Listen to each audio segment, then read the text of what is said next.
Good evening, alien lovers of the interwebs. I'm Alexa, resident ookie spooky girly, and to the shock and surprise of nobody, I'm back once again to talk about all things alien knowledge with y'all. So I've got a question for you. Why do you think aliens haven't visited us recently? Let me know in the comments, and welcome to the top 5 scary reasons aliens would never visit Earth. Number 5, human issues. Imagine, if you will, a scenario in which extraterrestrial beings, perhaps from a distant galaxy, look upon Earth as a potential travel destination. The cosmos, vast and filled with countless wonders, yet these hypothetical beings might decide, Earth? Yeah, no thanks. Oh, why? Well, let's get into that, Why would they not want to visit humans with all our quirks and complexities? Why would they want to just steer clear of our little blue planet? One reason that might give aliens second thoughts about visiting Earth is our penchant for conflict. Picture an interstellar traveler observing us from afar, witnessing the ceaseless conflicts, wars, and disputes that pepper our history. From ancient battles to modern geopolitical tensions, Earth seems like a realm dominated by the incessant hum of hostility. It's like booking a vacation to a destination that has an ongoing civil war. You might want to opt for a more peaceful retreat if you're taking a vacation. Another factor on the alien avoidance list could be our environmental track record. Extraterrestrial beings observing Earth might raise an eyebrow at our not-so-stellar environmental stewardship. Deforestation, pollution, climate change. Imagine aliens with an eco-friendly mindset looking at us and thinking, I don't like that. Would you visit a place where the locals are systematically damaging their own home? Don't worry, I'm going to elaborate more on that in a minute. Also, let's consider the state of our global affairs. If an advanced extraterrestrial civilization is monitoring our communication channels, they'd be bombarded with news of political upheavals, corruption scandals, and a general sense of societal discord. The drama and chaos might make them think twice about making contact. Who wants to engage with a civilization that's constantly in a state of turmoil? Not me. In the grand scheme of the cosmos, our scientific and technological advancements might seem quaint. Would you visit a civilization with still grappling issues like energy crises, space exploration, when there's other places that have possibly mastered these challenges? Now let's not forget our little penchant for rationality and fear. If aliens were to visit, would we greet them with open arms, or would we have like a Hollywood-style panic? We've had both in history. The prospect of dealing with a species prone to paranoia and irrational fear, they're once again, not exactly an up in our favor. From our propensity for conflict to our less than stellar environmental practices, aliens might be looking at us like, oh yeah, that neighborhood.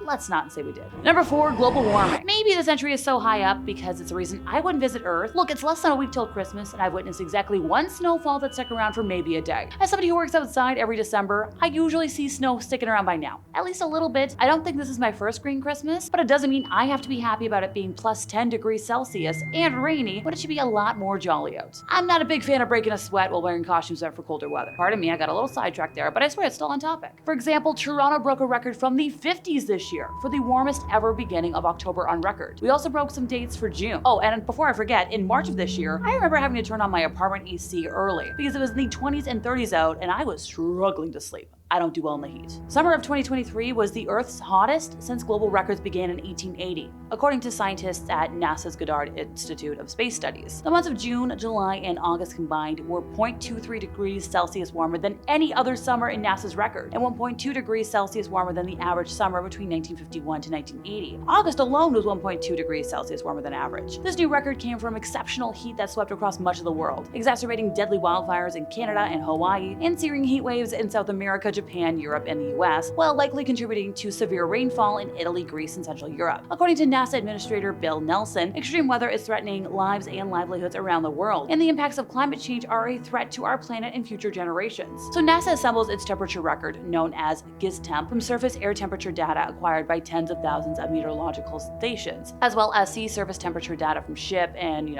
other based instruments. This raw data is analyzed using methods that account for the varied spacing of temperature stations around the globe and for urban heating effects that could skew the calculations. The analysis calculates temperature anomalies rather than absolute temperature. A temperature anomaly shows how far the temperature has departed from the 1951 to 1980 base average. So the record-setting summer of 2023 continues a long-term trend of warming. Scientific observations and analyses made over decades by NASA, National Oceanic and Atmospheric Administration, and other international institutions have shown this warning has been driven primarily by human-caused greenhouse gas emissions. The heat waves that we experience now are longer, they're hotter, and they're more punishing. The atmosphere can also hold more water now, and when it's hot and humid, it's even harder for us to regulate our temperatures. And the heat is expected to only go up in 2024, so why would aliens have any reason to visit a planet where the delicate ecosystem is already at risk, and we can't guarantee a climate that'll stay somewhat stable and, refreshing? Number 3, lack of communication. It's wild to think that when I started chatting with y'all, I knew nothing about aliens compared to what I know now. I think the only thing that's still the same is that Chris Statlander is my favorite favorite alien creature. But nowadays, I have a theory that hieroglyphs are directly linked to communicating with aliens. And with the loss of that language in regular communication, we've lost most of our ability to communicate with those in the great unknown. So time for a little history lesson, folks. In the heart of the city of El Giza stands the Giza Pyramid Complex, also known as the Necropolis. This architectural marvel contains 3 pyramids: the Pyramid of Khafre, Pyramid of Menkaure, and of course, the Great Pyramid of Giza. Though each was created for a different pharaoh, many historians are convinced that their collective design is cohesive and intentional, as the arrangements of these structures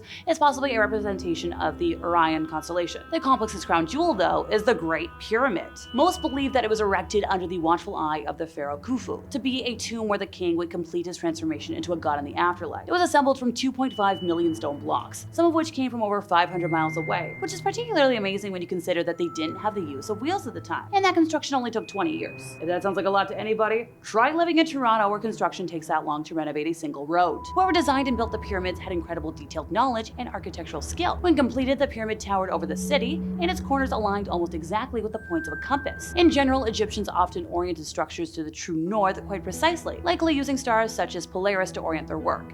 And the Great Pyramid is no exception. Now, the origins and composition of the Great Pyramid, our oldest wonder of the world, and its slightly less famous kin, have long confounded scholars. How did engineers manage to achieve the seemingly impossible feats that building these masterpieces would require? Well, the truth is, nobody knows. Well, some believe that construction workers may have used large ramps to transport the stones. This theory has been disproven, since there's really no archaeological evidence to support said claim. But then we've got the theories that aliens must have constructed the pyramid. Yes, that's where my brain is. It's pretty true. It would have been difficult for humans to build the pyramids, and there's very little historical evidence. So if we're gonna cite some history stuff, as well as the architectural and scientific questions that surround the pyramids, a lot of folks think aliens came to Earth in ancient times to help kickstart civilizations. They're like, okay, we'll let you start, and then we're gonna leave and just let you be. Aliens were instrumental in helping the ancient Egyptians build their masterpieces. Believers like us argue that in order to design the pyramids as they are, one would need a bird's eye view, the kind that could be provided from a flying saucer. We also believe that in order to create an object that obeys the so-called golden ratio, a mathematical relationship based on the special number, phi, the Egyptians would have needed help from outside sources. And this theory has persisted to the present day. Most recently, I think in 2001, Russian scientist Dr. Viktor Ivanovich claimed that the KGB had found ancient alien remains inside the Great Pyramid. Certainly, the Great Pyramid's inner network of shafts, passageways, and chambers is so intricate that it's not hard to understand why people believed that some kind of divinity or superintelligence was involved. Also, the only hieroglyphs inside are graffiti, alleged to be left behind by those who worked on the structure as a signature, which only further supports my theory on the aliens only knowing that to communicate with us by. Like time capsules, the pyramids are physical symbols of ancient wisdom. Made of glittering gold limestone and always remaining around a cool 20 degrees inside, they provide glimpses of an ancient society that once neared the kind of technological intelligence we possess today. Part of my little historical sidestep there, but it only proves my point. They're never gonna come back again now that we don't know how to communicate with them anymore. They were like, okay, we'll get you started. The rest is on you. Number 2, rooting their tech. Look, I love Bob Lazar as much as the next person, but I don't know if I take too kindly to someone attempting to reverse engineer something I created. In his most famous interview, Bob said he worked at a secret facility where alien technology was being reverse engineered. So that means you take it apart to figure out, can I do this? How does it work? Bob said that his job was specifically to do that, and I believe specifically it was the sport model UFO that he did, which he alleged was extraterrestrial in origin. He claims it was manufactured out of a metallic substance similar in appearance and touch to liquid titanium. Now, apparently the propulsion of the studied vehicle ran on an antimatter reactor and was fueled by the chemical element with atomic number 115, which is, by the way, an element that still hasn't been stabilized to this day in any lab. Bob said the craft he was working on was dismantled, and the reactor he studied was topped by a sphere or semi-sphere, which emitted a force field capable of repulsing human flesh. He further explained that the craft was split into 2 main levels. So the reactor was positioned at the center of the upper level, with an antenna extending to the top, surrounded by 3 gravity amplifiers. These were connected to gravity emitters on the lower level, which can rotate 180 degrees to output a gravity beam or anti-gravity wave. Now, in 1989, Bob said the seeds of the saucer he saw were approximately tiny human size, and that he had seen alien cadavers of a corresponding size. He's mentioned that the main craft he worked on would aim its belly to the target and then bring all of its amplifiers to power and fly off in that direction, with the belly or bottom forward. And sure, while it's nice to know all of this, maybe aliens wanted their tech to stay secret and aren't fond of us playing with it like it's a puzzle. Number 1,